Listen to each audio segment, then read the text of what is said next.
여러분 안녕하세요. 부동산 부투칠성 김하인쌤입니다. 자, 화해인의 민박이 오신 것을 환영합니다. 화해인의 민박은 기출문제를 박스형 문제로 변형해서 영업합니다. 민박 자료는 네이버 밴드 공중기사 민법 김하인쌤이 있습니다. 그리고 아직 구독자가 아닌 분들은 구독 버튼을 꾹 누르시면 보다 더 좋은 서비스로서 보답하겠습니다. 자, 오늘 민박 31일째입니다. 자, 이 시간에도 전세권을 공부하겠습니다. 자, 1번 전세권에 관한 설명 옳은 거죠? 자, 기억에서 전세금 지급은 반드시 현실적으로 수수될 필요 없죠? 기존 채권으로 가름 대신할 수 있습니다. 기억은 맞습니다. 니은 전세권의 용의물권적 성격과 담보물권적 성격을 겸비하고 있다 맞습니다. 단 두 가지 성격을 동시에 갖는 거 아니죠?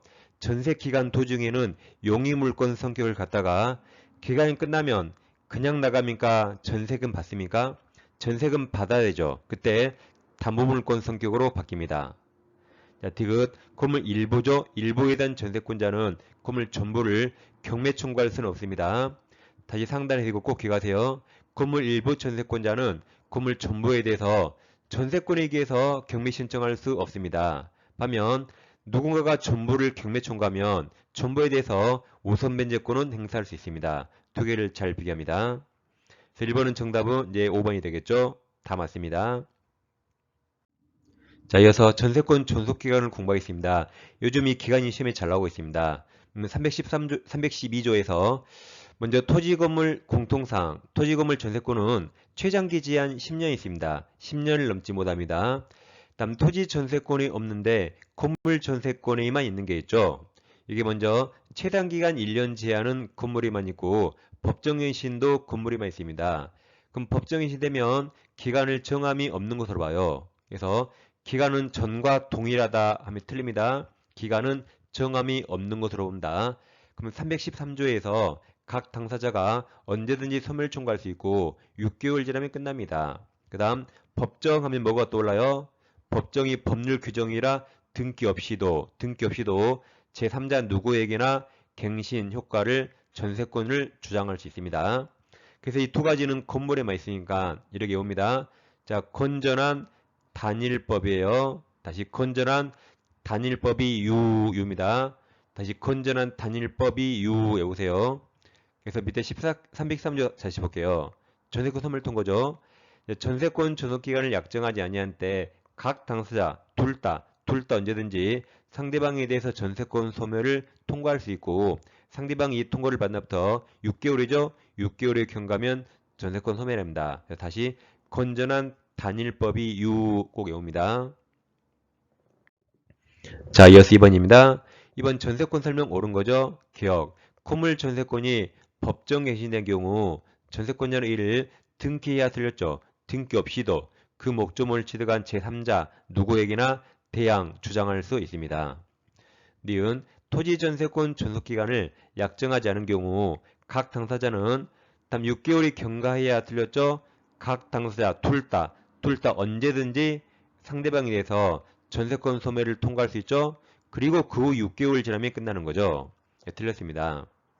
디귿 건물 전세권자와 인지 소유자 사이에 상린관계에 관한 규정이 준용됩니다. 그러니까 상린관계는 소유권뿐만 아니라 용의권에도 준용이 됩니다. 리을 존속기간 만료로 전세권 소멸하면 전세권의 용의물 조건 등은 이제 말소 등기 없이 소멸하는 거죠. 네, 맞습니다. 옳은 거라 정답이 3번이 되겠습니다. 자, 3번입니다. 갑은 그 소유 X 건물 일부네요. 건물 일부.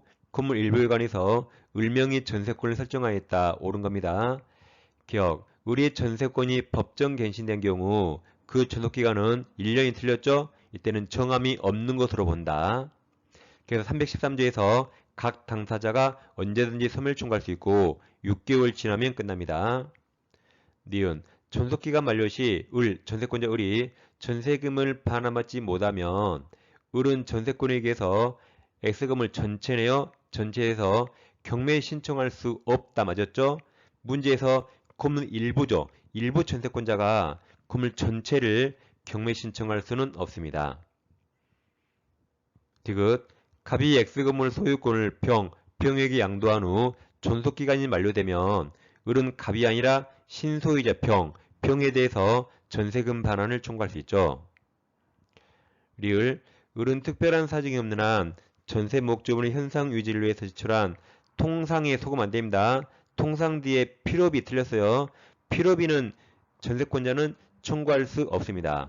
그러니까 309조에서 전세권자가 목적물을 유지 수선 의무가 있으니까 필요비도 전세권자가 지출해야 됩니다. 그래서 전세권 나오고 필요비 나오면 면도칼로 확 끄세요. 통상에 절대 속으면 안 됩니다. 그래서 필요비 상환을 갑에게 청구할 수 있다가 틀렸죠? 필요비는 청구 못합니다.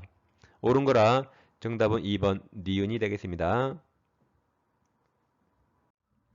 자, 4번입니다. 갑은 자신의 X건물에 관해서 을과 전세금 1억으로 나눈 전세권 설정 계약을 체결하고 을 명의로 전세권 설정 등기를 맞춰주었다. 이제 틀린 거네요. 자, 기억. 전세권 존속 기간을 15년으로 정하면 그 기간은 유효하지 않죠.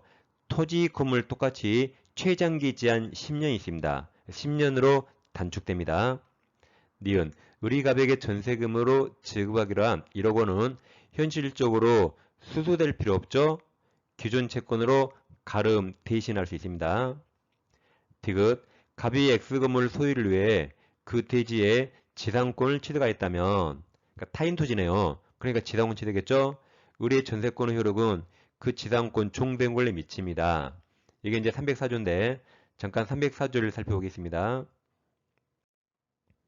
자, 304조 1항에서 타인 토지죠. 타인 토지 있는 건물에 전세권 설정한 때 전세권 효력은 그 건물 소유를 목적으로 하는 지상권 또는 임차권, 종된 권리죠. 종된 권리에 미친다는 규정이 있습니다. 즉 예를 들어서 갑소유 토지를 을이 빌려서요. 지상권이나 토지 임차권을 취득하고 을이 지상에 건물을 짓습니다. 그럼 토지는 갑소유, 건물은 을소유인데 을이 건물을 평에게 전세권을 설정하면 평은 전세권 가지고 건물을 사용할 수 있는데 갑토지를 사용해야겠죠. 그래서 이 건물 전세권이 건물을 위한 종된 권리에 미칩니다. 그래서 평이 지상권이나 임차권 가지고 갑토지를 사용할 수 있습니다. 이게 304조 내용입니다. 다시 디귿에서 디귿 갑이 X건물 소유를 위해서 그 대지에 지상권을 취득했다면 을의 전세권 효력은 그 지상권에 미친다. 맞습니다. 리을. 을의 전세권이 법정 등기 없이 법정 갱신된 경우 을은 전세권 갱신에 관한 등기 없이도 맞았죠? 없이도 갑이든 누구든 제3자 누구든 갱신된 전세권을 주장할 수 있습니다. 자, 미음. 협의한 전세권 존속기간이 시각되기 전에 을 앞으로 전세권 설정 등기가 만쳐진 경우 그 등기는 특별한 사직이 없는 한 유효로 추정되죠. 전세권 기간 전이라도 등기 공무원이 전세권 등기를 해줬죠. 그럼 일단 유효로 추정됩니다. 무효가 틀렸습니다. 그래서 틀린 거라 정답은 4번입니다. 자, 지난 시간에 이어서 오늘까지 전세권을 공부했습니다. 전세권은 반드시 꼭 맞춰야 됩니다. 정확히 공부하시면 되겠습니다. 자, 오늘도 민박 즐거우셨나요? 계속 민박을 잘 애용해 주세요.